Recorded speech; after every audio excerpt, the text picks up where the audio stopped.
buenos días, muy buenas tardes o quizás muy buenas noches, estimado oyente, según sea la hora y el país donde se encuentre.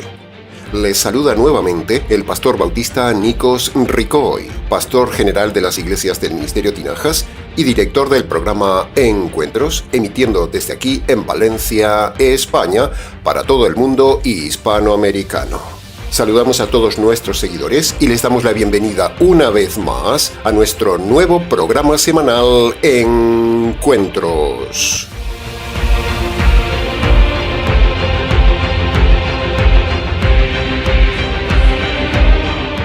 Estamos ya, estimado oyente, en el final de la serie del estudio de la carta de Judas. ¿Cómo pasa el tiempo?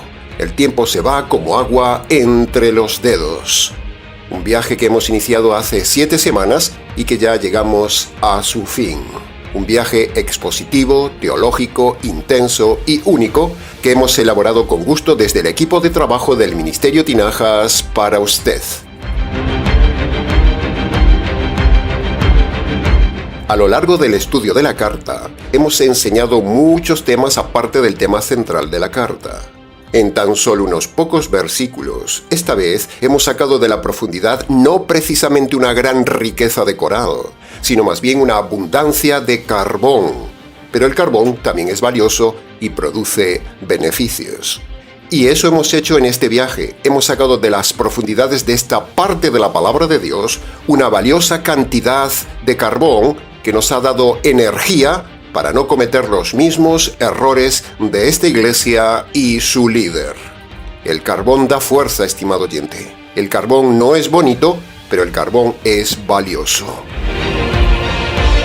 Bien, terminaremos hoy el estudio de la carta de Judas, analizando los versículos finales 24 y 25, y lo haremos como siempre de forma expositiva para su mejor comprensión.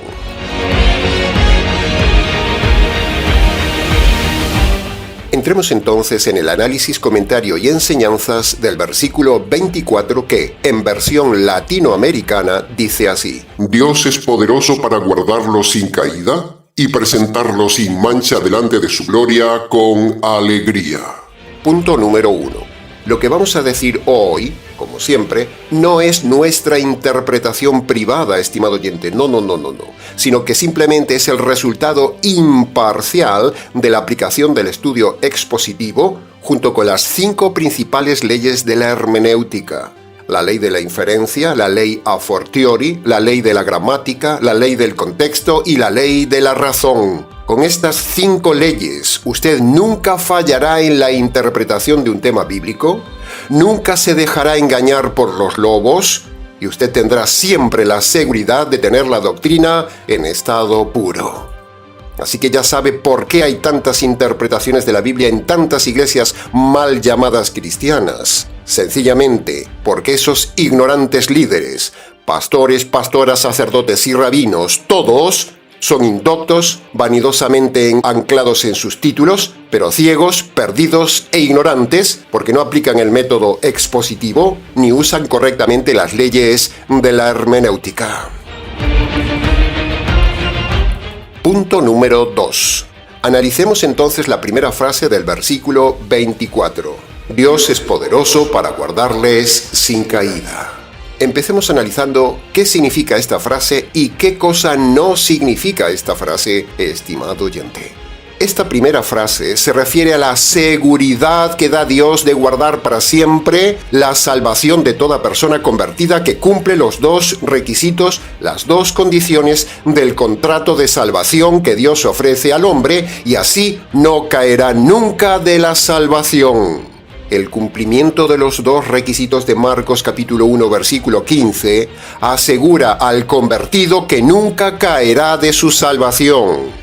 Aplicando la ley de la inferencia en esa frase, quedaría así: Dios es poderoso para guardar al convertido sin caer nunca de la salvación. La salvación no se pierde, estimado oyente, eso es un invento de las sectas, principalmente de los pentecostales falsos, porque Dios, como asegurador del verdadero convertido, le guarda sin caída para siempre, como dice el texto.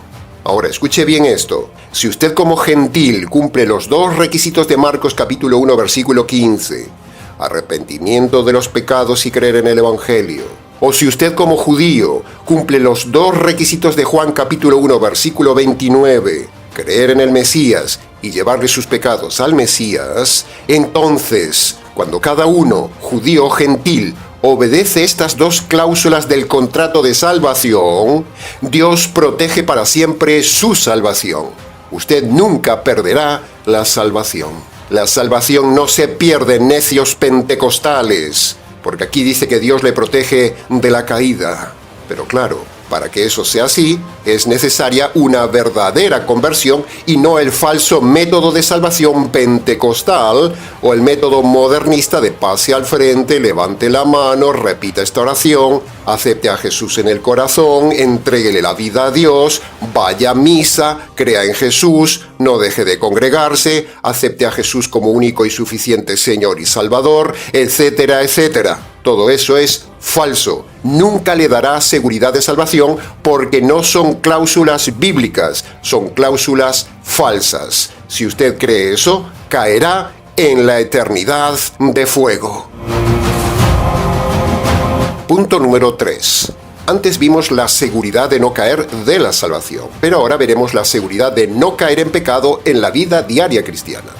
Dios protege al convertido no solo de la salvación, sino que protege al convertido también de la caída en pecado en la vida diaria, si el convertido usa los recursos que Dios le da para no caer en pecado.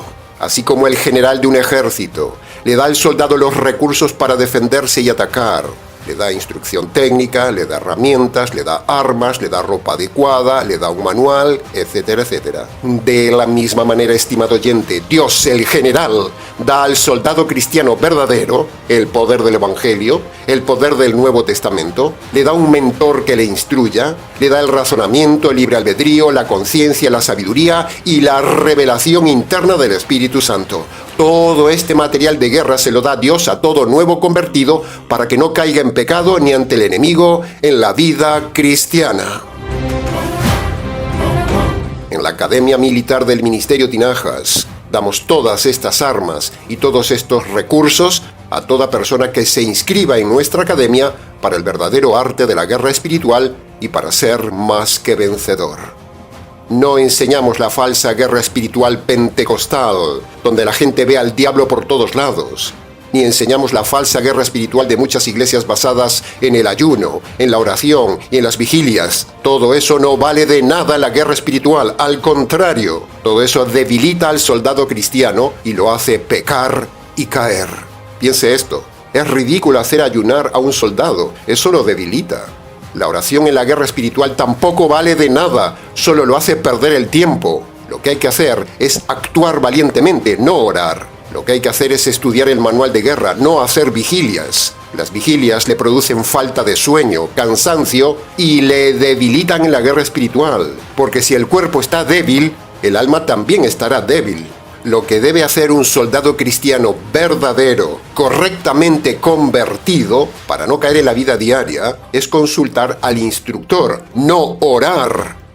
Usted puede orar todo el día, que no ganará nunca la batalla orando. En una batalla no se habla, se actúa, se combate. En la batalla espiritual no se ora, se actúa. Así que el falso método de que hay que orar, hay que ayunar, hay que diezmar y hay que hacer vigilias a las 3 de la mañana, eso no vale de nada, estimado oyente. Eso no le dará nunca la victoria.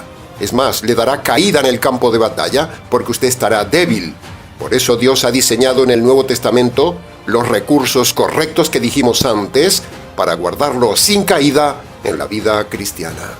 Esta es la verdadera interpretación de la frase estar sin caída en los 2 ámbitos del cristiano. Primero, sin caída en la salvación y segundo, sin caída en la vida cristiana. Para preguntas del tema, escríbanos. Punto número 4 del versículo 24. Los calvinistas toman esta frase para decirle a usted que Dios personalmente en su soberanía protege al elegido sin intervención humana. Pero, si esto fuera así, si Dios protege directamente al creyente de la caída, entonces preguntamos a los calvinistas, ¿Por qué el famoso líder calvinista recientemente cazado en adulterio no fue protegido por Dios si es líder, si es un elegido, si es calvinista y si él creía que Dios lo protegía en su soberanía? ¿Por qué cayó en adulterio? Si la teoría calvinista de que Dios guarda personalmente a los creyentes, si eso fuera cierto, entonces, ¿por qué su líder cayó en adulterio? ¿Es que Dios lo desprotegió y lo abandonó? ¿Es que Dios no cumple su palabra? ¿No será más bien que este adúltero calvinista no era un elegido, sino un líder perdido que se creía elegido? ¿No será más bien que la teología calvinista está errada y no interpretándolo como se lo hemos explicado antes? Si la teología calvinista fuera verdad, ¿por qué cayó este líder calvinista en adulterio si Dios protege personalmente de la caída? No necesitamos decir el nombre de este famoso líder calvinista recientemente caído en adulterio. Todo el mundo lo conoce. Un líder que decía a bombo y platillo en todo internet que si uno se suicida, se va al cielo. Escuche el audio. La pregunta era si alguien que se suicida podía ir al cielo, y voy a agregar entonces si piensa que un cristiano puede cometer suicidio. Sí, una persona que comete suicidio, si son un creyente en el Señor Jesucristo, se irá directamente al cielo.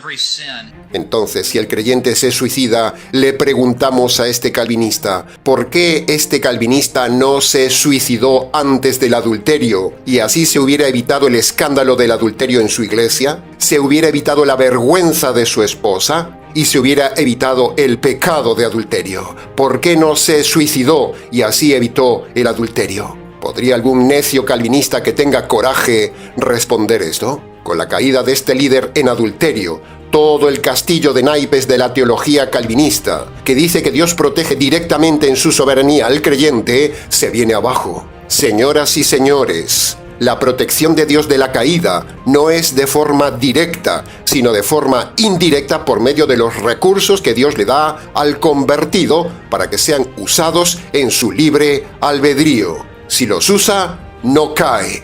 Si no los usa, cae. Dios protege a la gente que se protege a sí mismo usando los recursos que Dios le da para protegerse de la caída.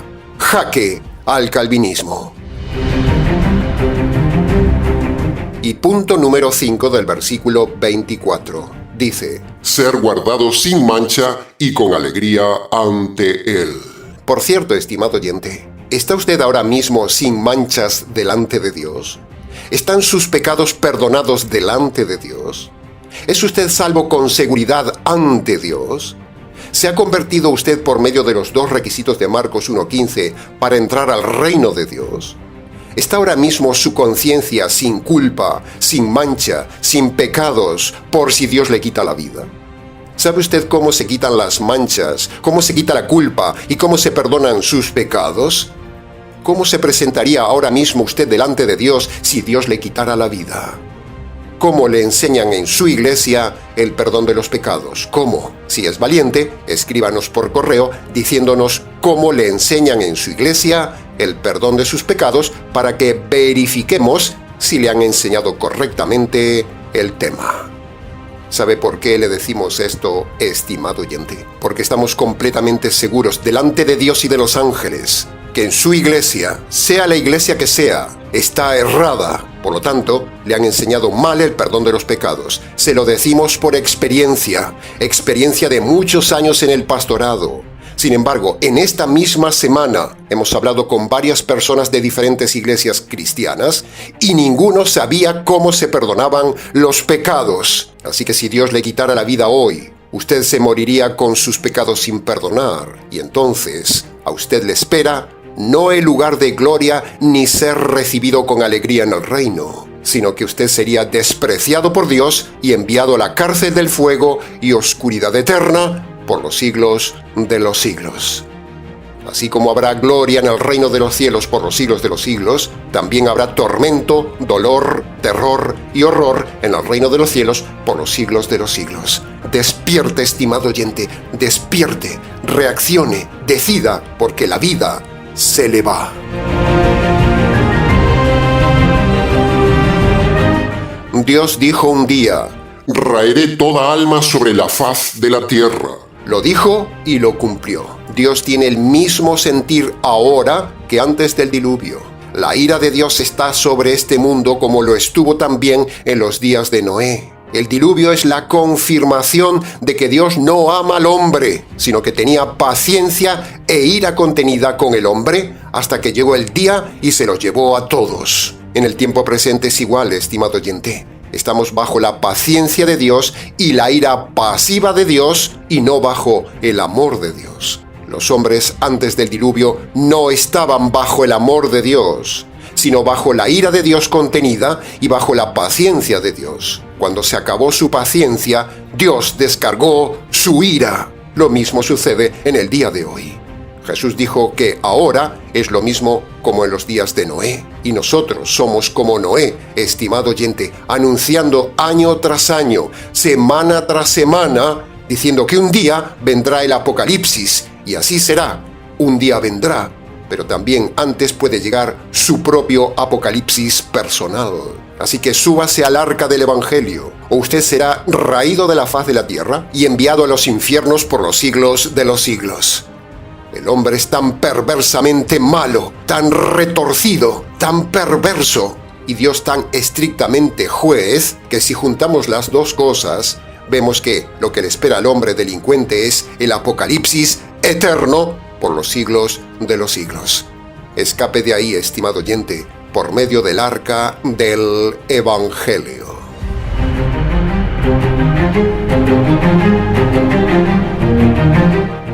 Y entremos ya en el análisis, comentario y enseñanzas del último versículo de la serie, el último versículo de la carta de Judas, el versículo 25, que dice: Al único y sabio Dios nuestro Salvador sea dada la gloria, la majestad, el imperio y el poder, ahora y por los siglos de los siglos. Amén. El pasaje es lo más glorioso de la carta y de toda la serie. Punto número 1. El pasaje dice al único Dios. Pero decir único no anula ser plural. Y eso es lo que no han entendido ni los judíos, ni los unicitarios, ni los unitarios, que creen que Dios es solo una persona, porque ahí dice único. Pero decir único no significa que sea solo una persona. Escuche este argumento. Por ejemplo, cuando hablamos de la palabra equipo, usamos un término gramatical en singular, pero todo el mundo entiende que la palabra equipo significa varios miembros. Lo mismo sucede con la palabra familia. Cuando usamos la palabra familia, estamos usando una palabra gramaticalmente en singular. No decimos familias, decimos familia. Pero decir familia significa varias personas. De la misma manera, estimado judío, estimado unicitario, estimado unitario y también estimado oyente. El término Dios en la Biblia es un término singular que implica pluralidad de personas. La Biblia no dice dioses, dice Dios. Pero decir Dios no implica una sola persona como dicen los judíos, los testigos y los unicitarios. Claro que Dios es único, claro que la Biblia dice que no hay otros dioses, pero eso de decir único no implica que Dios sea una sola persona. Por ejemplo, si decimos, ese equipo de juego es único. Bueno, decir así, por supuesto, no se refiere a una sola persona. Lo mismo sucede cuando la Biblia dice, Dios es único. No solo es un elogio decir que es único, no solo descarta a otros dioses, sino que cuando la Biblia dice Dios único, eso implica pluralidad, un conjunto de varias personas iguales en naturaleza, en atributos, pero con diferentes funciones que trabajan en equipo como una familia, y cuyo apellido es Yahvé. Para preguntas del tema, escríbanos. Punto número 2 del versículo 25. Cuando el versículo dice la frase nuestro Salvador, Esa frase, por la ley de la inferencia, habla de un grupo pequeño separado de la mayoría que se pierde. Por lo tanto, eso nos muestra que no todo el mundo se salva como dice la Iglesia Católica. Pero tampoco implica que Dios elige solo unos pocos para salvarse como dice la Iglesia Calvinista, sino que el texto, al decir nuestro Salvador, la frase habla de un grupo de personas que previamente han sido salvadas por los dos requisitos universales de salvación que, aunque Judas no los nombra, se infiere que sus oyentes en algún momento se tuvieron que convertir por medio de los dos requisitos, sean judíos o sean gentiles. No hay salvación sin dos requisitos, estimado oyente. Por lo tanto, aunque Judas no lo dice, él fue salvado cuando cumplió los dos requisitos como judío en Juan capítulo 1, versículo 29. Y para que usted también pueda decir con propiedad, Dios, mi Salvador, usted tiene antes que haberse convertido por medio de Marcos capítulo 1, versículo 15. Entonces sí, Dios lo salva. Si no, usted es un engañado, es un religioso, es un moralista o es un perdido. Pero no es del grupo de nuestro Salvador.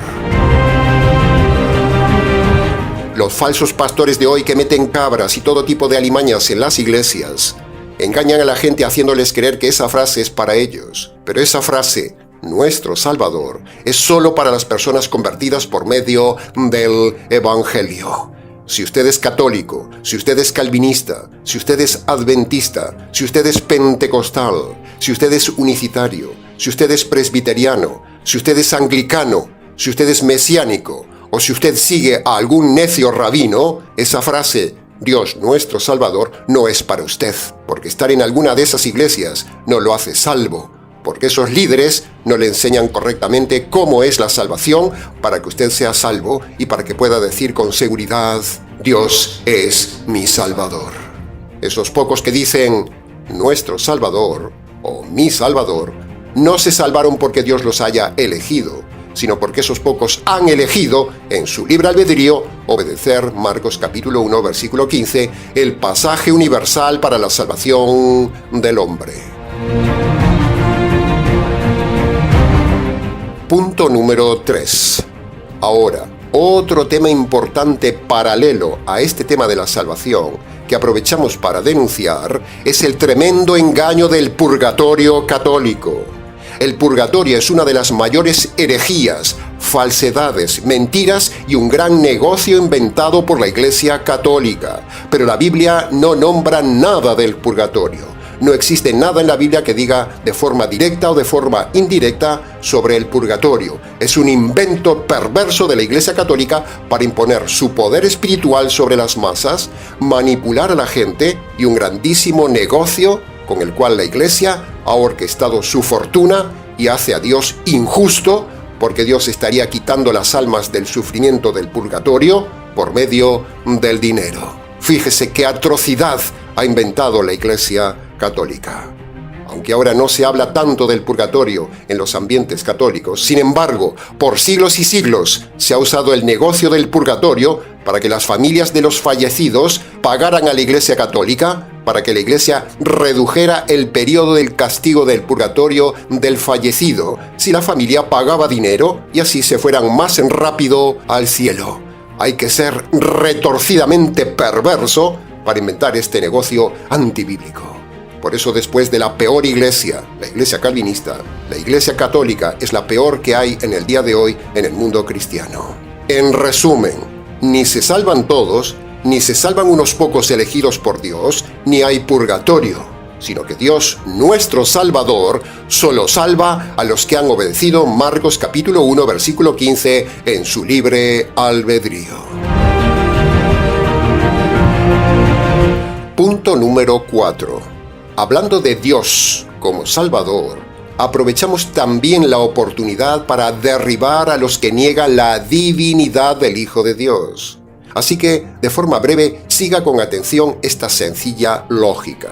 Primera premisa, la Biblia dice que Jesús es el Salvador. Segunda premisa, aquí dice que Dios es nuestro Salvador. Conclusión, Jesús es Dios. Irrefutable. Jaque a los testigos de Jehová. Si Jesucristo no es Dios, entonces no sería posible la salvación por 4 razones. Primero, si Jesucristo no es Dios, entonces es un ser creado. Y si es un ser creado, es un ser limitado. Por lo tanto, no podría darnos salvación eterna. Es pura lógica, señores testigos de Jehová. Segundo, si Jesucristo no es Dios, entonces no podríamos adorarlo, porque solo Dios puede ser adorado. Y el Nuevo Testamento está lleno de pasajes que hablan de que Jesús fue adorado, por mucho que la Biblia de los testigos de Jehová haya sido cambiada en este tema. Y lo hacen porque son perversos, son retorcidos. Tercero, si Jesucristo no es Dios, no podría perdonar los pecados, porque solo Dios puede perdonar los pecados. Y el Nuevo Testamento está lleno de pasajes donde Jesús perdona los pecados. Y cuarto, si Jesucristo no es Dios, en la cruz el Hijo de Dios no podría absorber toda la ira y la justicia eterna de Dios que merece el hombre, porque le desbordaría. Dios descargó en la cruz toda su ira y su justicia eterna. Es pura lógica. Habría que estar entonces repitiendo cada tanto tiempo el sacrificio nuevamente, porque un ser limitado no puede dar algo eterno. Jaque a los testigos.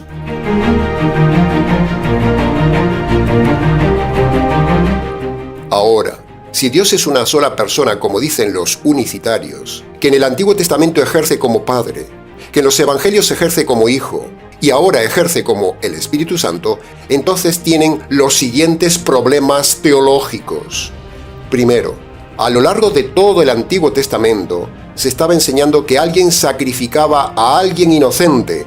No se autosacrificaba el cordero, sino que alguien mataba al cordero. Por lo tanto, como poco, se necesitan 2, no uno solo. En el famoso caso de Dios matando al animal en Génesis, para tapar a Adán y Eva de sus pecados, eso implica 2, un ejecutor y uno sacrificado.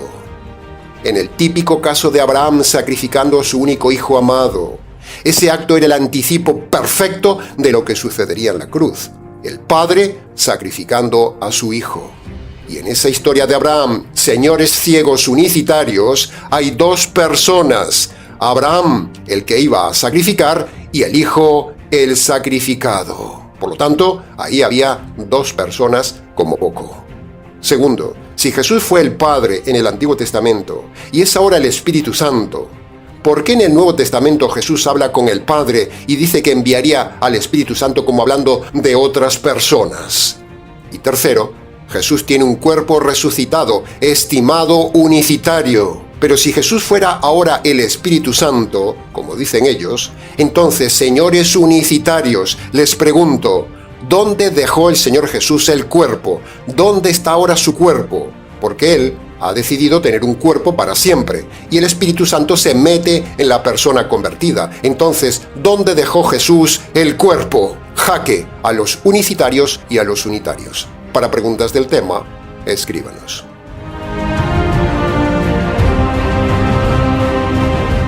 Punto número 5. El versículo habla de darle la gloria a Dios. Por lo tanto, la primera pregunta es, ¿qué significa eso de darle gloria a Dios? ¿Qué significa esa frase? Bueno, darle gloria significa sencillamente agradar a Dios en todas las áreas de la vida. Así de sencillo. Darle gloria es cuando Él se siente a gusto cuando usted hace su voluntad.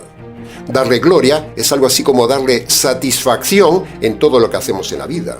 Es sencillamente hacer lo que a Él le agrada y Él sentirse orgulloso de su criatura con lo que hace cada día delante de Él. Pero para agradar a Dios solo se puede hacer por medio del Evangelio, porque el inconverso, el religioso, el que va a la iglesia, el moralista, por mucho que haga las mismas cosas que hace un convertido, nunca agrada a Dios porque es un inconverso, es enemigo de Dios, está bajo la ira de Dios y porque Dios al inconverso lo ve como un delincuente. Por lo tanto, aunque usted haga exactamente lo mismo que hace un convertido, si usted no se ha convertido, eso solo es moralidad que nunca dará gloria a Dios con sus obras buenas. Las obras buenas del inconverso, del religioso, del que va a la iglesia, del moralista, esas buenas obras, como persona, nunca agradan a Dios. lo primero que usted debe hacer para agradarle es obedecer lo que Él dice en Marcos capítulo 1, versículo 15. Por eso, estimado hombre o mujer religiosa que vas a misa, que vas al culto cada domingo, que te crees buena persona, que tratas de hacer lo mejor en la vida, si usted no se ha convertido por medio de Marcos 1:15, usted nunca jamás agradará a Dios. Si usted quiere dar gloria a Dios en la tierra y quiere entrar en la gloria de Dios, empiece por convertirse por medio de Marcos capítulo 1, versículo 15. Lo repetiremos hasta el cansancio.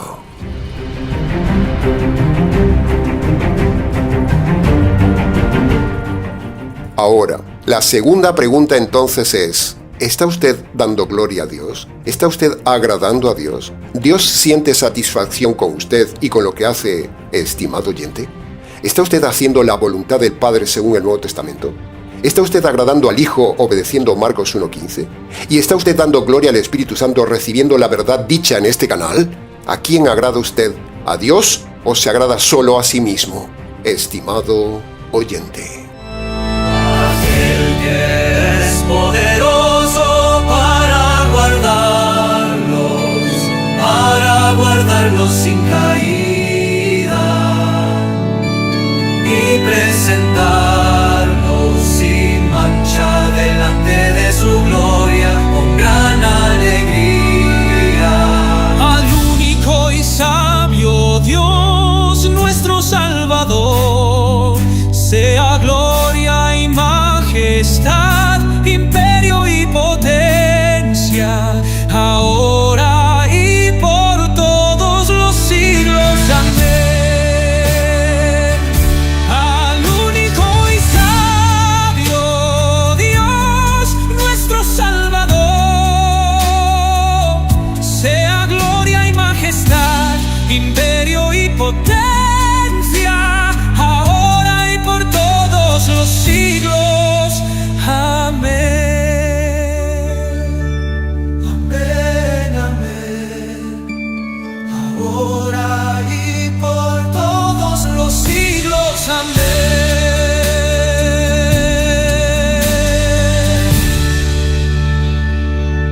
Y punto número 6 del versículo 25. La frase final dice, por los siglos de los siglos. Esta frase es impresionante. Habla de algo que no se termina nunca. Habla de continuidad permanente de vida. Habla de continuidad de la existencia. Habla de inmortalidad.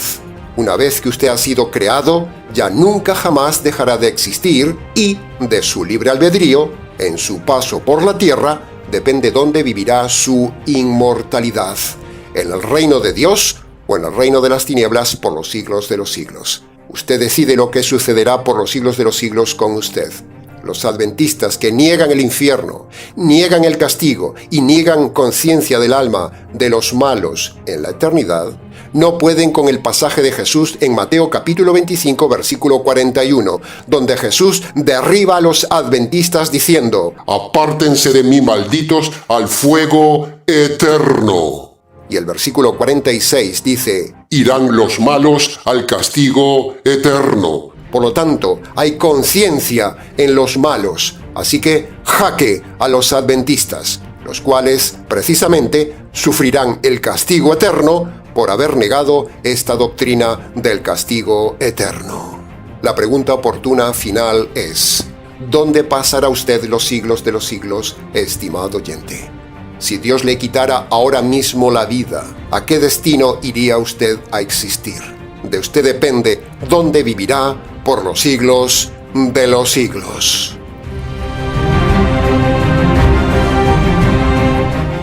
Ahora, habiendo llegado al final de la serie y al final del estudio de hoy, y redirigiendo el mensaje al punto central que se debe llegar siempre, la salvación, le resumimos.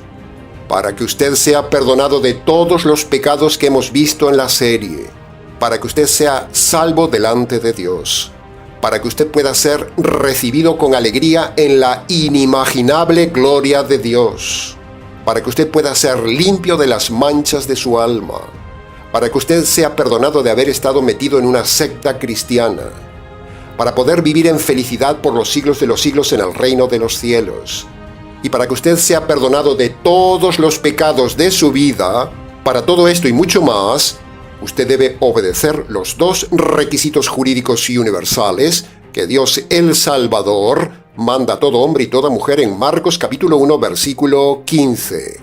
El primer requisito es el arrepentimiento, es decir, Dios le manda que usted se humille ante Él y reconozca de forma concreta sus pecados pasados y abandone los pecados que esté cometiendo en el tiempo presente.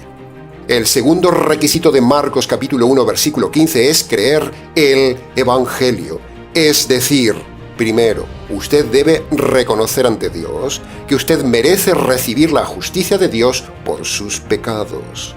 Segundo, usted debe reconocer que esa justicia la recibió el Señor Jesús en la cruz. Y tercero, entonces, Dios le manda que usted se agarre por la fe, se apropie por la fe, haga suya por la fe esa justicia descargada sobre el Señor Jesús. Cuando usted en su habitación, descalzo y de rodillas ante Dios si puede, y obedece estos 2 mandamientos de Marcos 1:15, entonces usted será perdonado de todos sus pecados, tendrá paz en su alma, será recibido con alegría en el reino de los cielos y, por supuesto, será librado de la condenación eterna. Cualquier otro método de salvación que le enseñen en las iglesias de hoy es falso. Ninguna le salvará. Marcos capítulo 1, versículo 15 es el pasaje universal de salvación para todos los hombres. Por eso, al Señor Jesús, el Señor del reino, el Señor del Evangelio, el Dios Salvador, a Él sea dada por este ministerio nuestra alabanza, nuestra gloria, nuestra honra, nuestra gratitud y nuestra adoración ahora, y se la daremos también por los siglos de los siglos. Amén. Aleluya.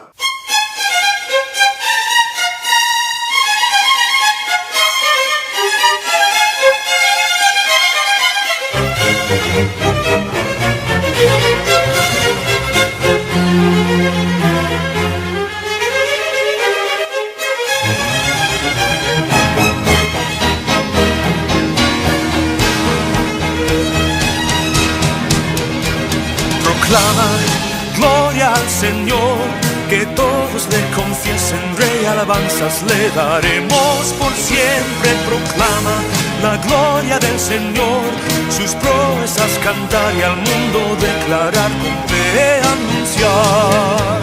Él es Rey, Mesías y nuestro Salvador, cantemos todos de su amor con voces unidas. Gloria a nuestro Dios, su majestad loal, que todo ser proclama gloria al Señor. Él es Rey, Mesías y nuestro Salvador, cantemos todos de su amor con voces unidas.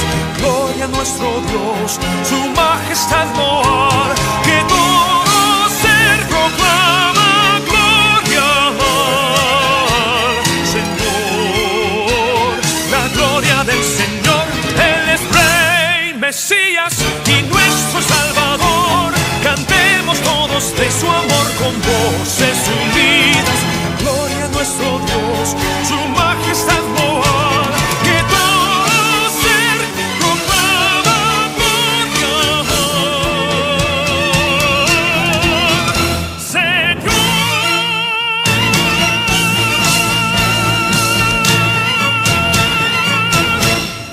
Bien, se nos ha ido el tiempo del programa una vez más y hemos llegado ya al final de la serie de la carta de Judas. Mucho más se pudo haber dicho en toda la serie, pero con lo dicho ha sido suficiente para su enseñanza y su reflexión. Para preguntas de algún tema de la serie o de algún otro tema, si quiere, escríbanos. ministeriotinajas@gmx.es. Ahora, antes de terminar, creemos oportuno decirle que, si usted es seguidor del canal, si usted ha sido beneficiado por nuestro trabajo pastoral, si usted ve que enseñamos la verdad pura y sana, Queremos entonces animarle a colaborar voluntariamente con el Ministerio Tinajas para que podamos seguir difundiendo la verdad y poder llevar a cabo nuevos proyectos de difusión del Evangelio. Abajo, en la descripción del vídeo, tiene las formas de colaborar con el Ministerio Tinajas. A la vez, queremos también ser justos, dando muchas gracias a todos los colaboradores del programa, sin los cuales no sería posible sostener este ministerio y este canal. Muchísimas gracias a todos los colaboradores.